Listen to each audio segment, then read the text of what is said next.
ఊరు బాగుండాలి అంటే మీ ఊరికి నీరు ఉండాలి, డ్రైనేజ్ ఉండాలి, లైట్లు ఉండాలి, లోపల తిరగడానికి రోడ్లు ఉండాలి.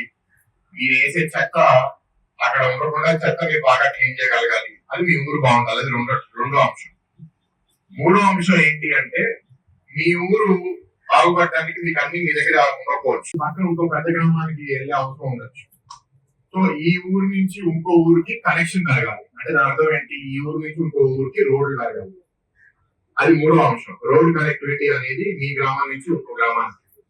నాలుగో అంశం ఏంటి అంటే కుదిరినంత వరకు మీ ఊర్లోనే మీకు వాటర్ అందుబాటులో ఉండేటట్టు, మీ దగ్గర మీరు పండించుకునేటట్టు వాళ్ళు తయారు చేయాలనేది గవర్నమెంట్ ఒక ఆలోచన.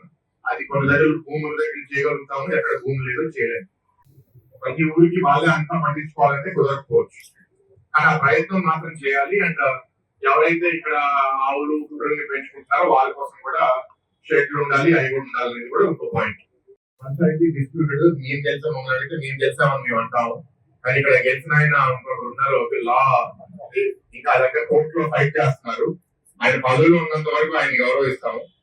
ఇప్పుడు గత ప్రభుత్వంలో ఏంటి అంటే సర్పంచులు, ఎంపీటీసీలు, జెడ్పీటీసీలు అందరు గెలిచినా సరే వాళ్ళకి చేయడానికి లేదు, వాళ్ళకి ఎవరికి నిధులు ఇవ్వలేదు. నిధులు ఇవ్వకపోవడం వల్ల గ్రామాలని అభివృద్ధి కూడా చేయలేకపోయారు.